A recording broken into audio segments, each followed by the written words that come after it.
You spend $300 on a high-tech synthetic jacket, yet you're shivering in 40-degree weather. Meanwhile, a medieval peasant in simple wool stayed warm through winters that hit minus 40 degrees Fahrenheit. What's going on here? The problem isn't your expensive outer layer, it's what you're wearing underneath it. That cotton t-shirt is sabotaging your entire thermal system from within. Modern comfort has made our bodies weaker at generating natural heat, and we've forgotten the three-layer system that kept people alive in brutal conditions. Today we're diving into the science of why medieval clothing worked and why yours doesn't. Let's start with the biggest culprit in your closet. Cotton is a hydrophilic fiber, which means it loves water. When you sweat or get caught in light rain, cotton absorbs that moisture and holds onto it. But here's where it gets dangerous. Wet cotton collapses. Those tiny air pockets that provide insulation when the fabric is dry, they disappear under the weight of the water. The cotton fibers straighten out and lie flat against your skin. Now your base layer isn't insulating you anymore, it's actively conducting heat away from your body. This is why outdoor professionals have a saying, "Cotton kills." It's not hyperbole. Wet cotton can pull heat from your core for hours, leading to hypothermia even on seemingly mild days. Your expensive jacket becomes irrelevant when your base layer is working against you. But the problem goes deeper than just fabric choice. Modern humans live in what scientists call thermoneutral zones. We move from heated homes to climate-controlled cars to heated offices. Our bodies rarely experience non-life-threatening cold stress. This constant comfort has consequences. Our natural defenses against cold have atrophied. Medieval people had faster, stronger shivering responses. Their bodies were quicker to pull blood away from hands and feet to protect vital organs. They were physiologically tougher because their environment demanded it. Think about it. A medieval person lived with the seasons. They spent hours outdoors daily. Their homes were drafty, heated only by a single central hearth. Their bodies were constantly adapting to temperature changes. They were naturally cold acclimatized. We've traded that resilience for convenience. Central heating lets us make fatal clothing choices without immediate consequences. We can wear cotton jeans and thin hoodies in winter because we're never more than a few steps from artificial warmth. There's also a psychological factor. We choose clothes based on fashion and social signaling, not survival function. This is a luxury purchased by cheap fossil fuels. When heating a poorly built house costs just a few dollars a month, thermal efficiency doesn't matter. Medieval people couldn't afford this luxury. While their clothing was also a status symbol, the primary driver in winter was survival. A peasant's heavy wool tunic and a noble's fur-lined cloak were solving the same thermal problem, just with different materials. Making a fashionable but dysfunctional choice wasn't a style statement. It was potentially lethal. Modern homes prove this disconnect. During power outages, our houses drop 1 degree per hour. Within 12 hours in severe cold, they reach dangerous temperatures. We've built thermal houses of cards that collapse the moment we stop pumping energy into them. Compare this to surviving medieval structures in Scandinavia and Russia. During multi-day blizzards at minus 40 degrees, these buildings maintain livable temperatures with just one fire per day. Some stay above freezing for over 72 hours with no fire at all. The medieval approach wasn't primitive. It was sophisticated engineering that worked with physics, not against it. They understood something we've forgotten. Your body is a heating engine, but only if you give it the right tools. That cotton t-shirt under your high-tech jacket, it's not just failing to help, it's actively sabotaging your body's thermal system. Medieval people avoided this failure completely by building their clothing around materials that worked with their physiology. They had a saying, "Only lazy and stupid freeze." This wasn't cruel, it was practical wisdom. Survival wasn't random luck. It was skill, knowledge, and the right system working together. We don't have to guess about medieval clothing systems. The ice is giving up its secrets. Norway's Secrets of the Ice project has been recovering artifacts from melting glaciers for over a decade.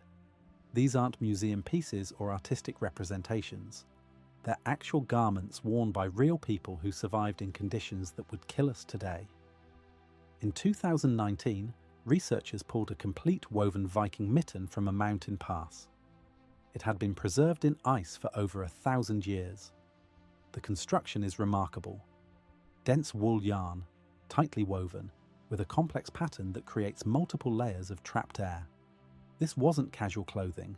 This was survival technology. They've also recovered complete Iron Age tunics.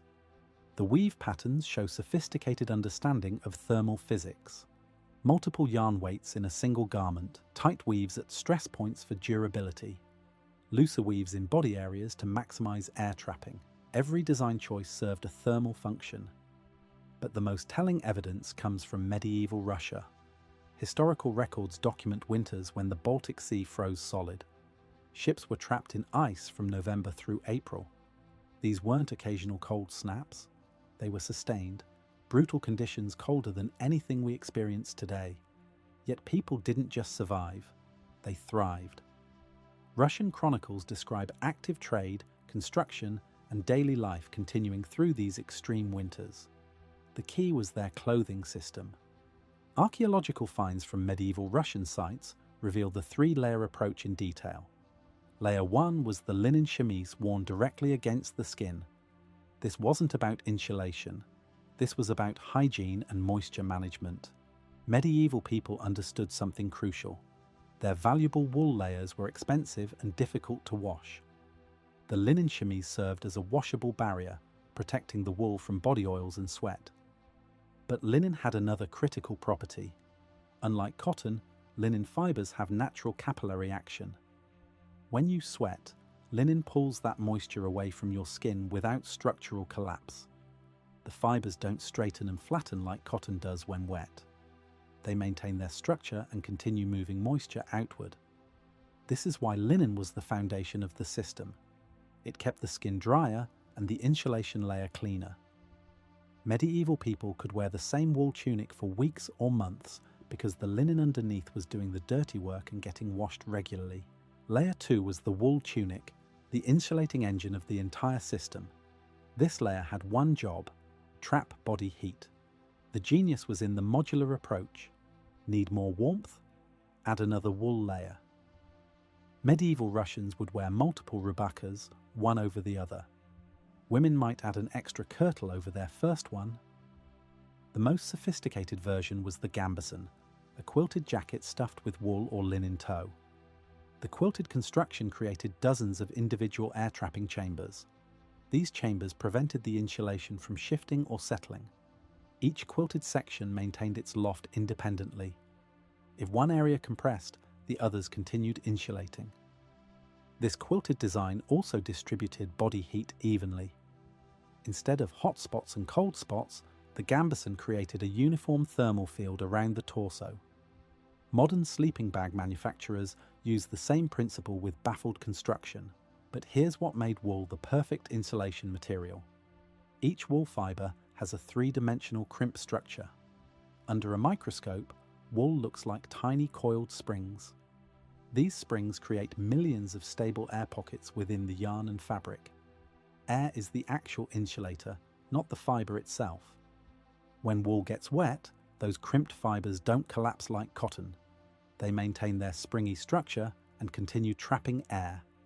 This is the famous wool insulates when wet property that has saved countless lives. Crimp is nature's high loft technology. Layer 3 was the weather shield. Dense wool cloaks with natural lanolin coating, fur-lined capes for the wealthy, leather outer garments for wind protection.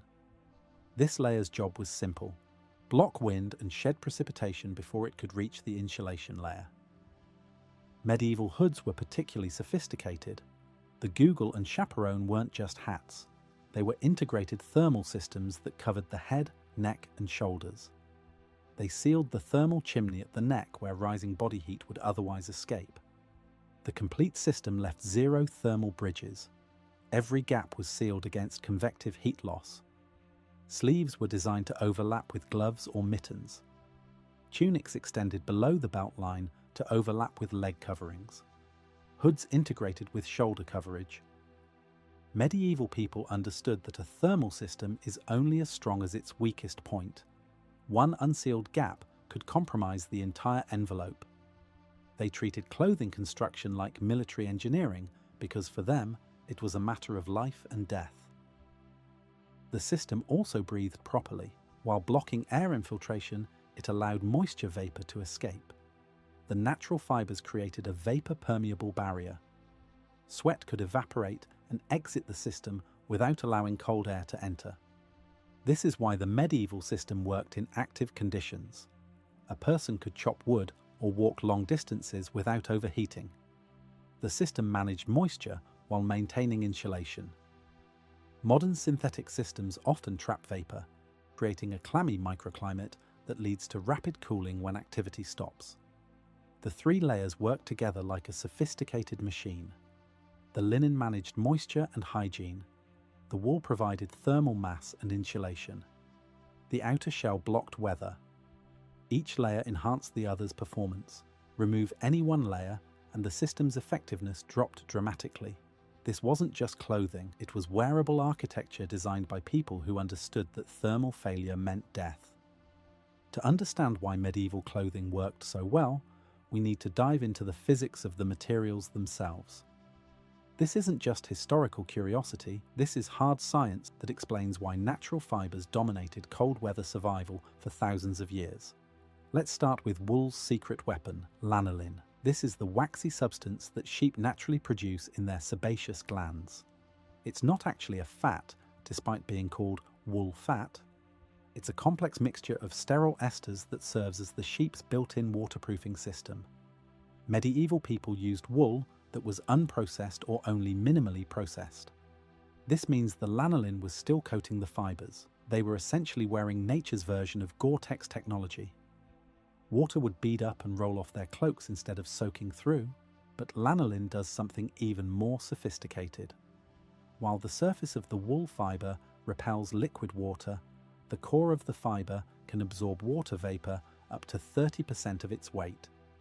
This creates a hygroscopic core with a hydrophobic surface.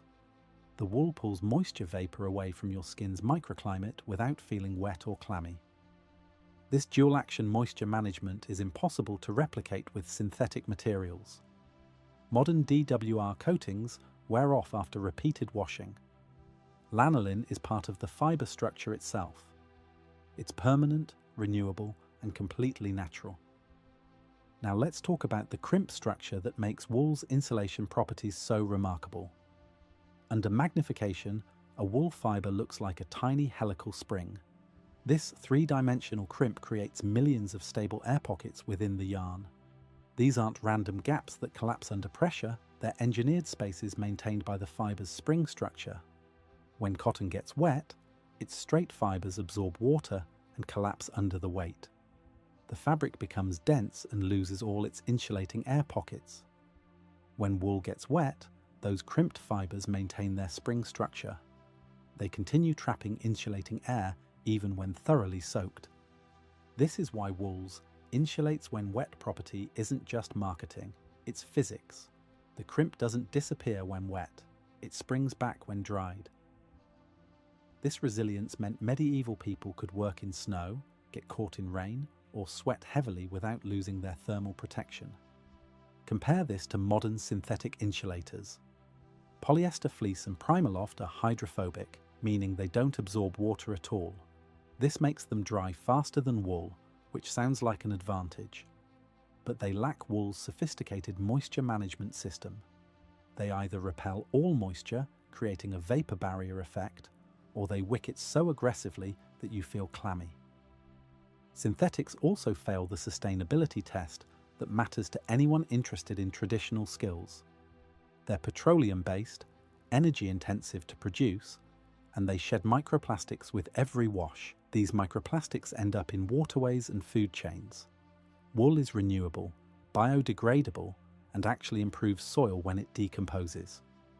There's also the fire safety factor that's crucial for anyone living close to nature. Wool is naturally flame resistant. It will char and self-extinguish when exposed to flame. Synthetic materials melt and stick to skin, causing severe burns.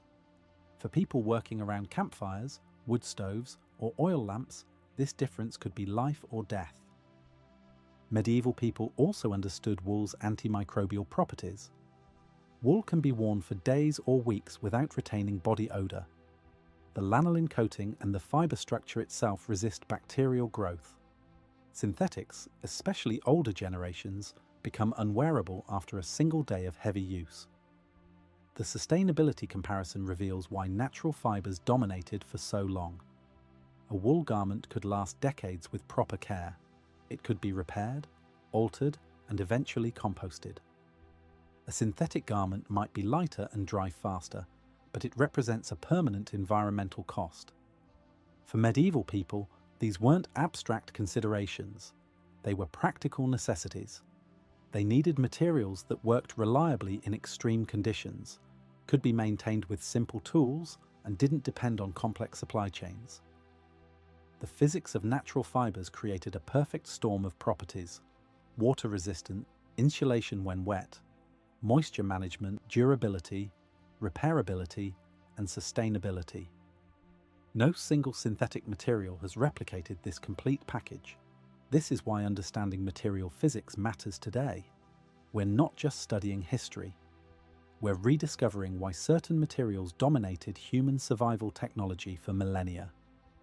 If these medieval systems were so effective, why did we abandon them? The answer lies in three converging forces that prioritized speed and profit over thermal performance.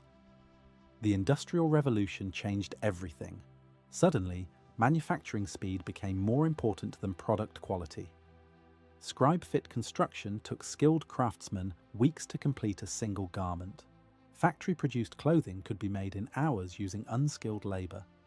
Cotton became king not because it was superior, but because it was profitable. Cotton plantations using enslaved labor made this inferior fiber cheaper than quality wool processing. Mill owners could produce cotton fabric at a fraction of wool's cost. The market chose economics over physics. Then came cheap fossil fuels. In the early 1900s, coal was abundant and inexpensive. Later, oil and natural gas became even cheaper. When you could heat a poorly built house for just a few dollars a month, thermal efficiency became irrelevant. Why invest in expensive wool clothing when you could just turn up the thermostat? The post-World War II building boom accelerated this disconnect. Millions of homes were needed fast. The construction methods that became standard were optimized for initial sale price, not lifetime operating costs. Developers could maximize profit by building cheap and letting homeowners pay the ongoing energy costs. Trade schools abandoned traditional knowledge. As industrial methods replaced artisan skills, the accumulated wisdom of generations simply died out. Schools stopped teaching fiber properties, traditional construction techniques, and thermal physics. The knowledge that kept people alive for thousands of years was discarded as obsolete. Marketing campaigns convinced consumers that synthetic high-tech materials surpassed natural alternatives in every metric. Better living through chemistry became the motto. Natural materials were portrayed as primitive, uncomfortable, and outdated. Synthetic became synonymous with progress. This knowledge didn't disappear everywhere. In rural Alaska, parts of Scandinavia, and remote regions of Russia, people still live in structures built using these traditional methods. They burn a fraction of the fuel their neighbors consume. They stay comfortable when power goes out. They maintain the knowledge the rest of us discarded. The irony is stark. The average American home uses about 90 million BTUs for heating yearly. We appear to have advanced, but we've actually regressed in thermal efficiency. Modern homes seem cheaper to build, but over a lifetime they're far more expensive to operate. A stick frame home in a cold climate might cost $3,000 to $5,000 yearly in heating bills. Over 30 years, that's $90,000 to $150,000. A well-built structure using traditional principles costs more upfront, but operates at a fraction of those costs. The skills required for traditional construction exist in only a handful of practitioners.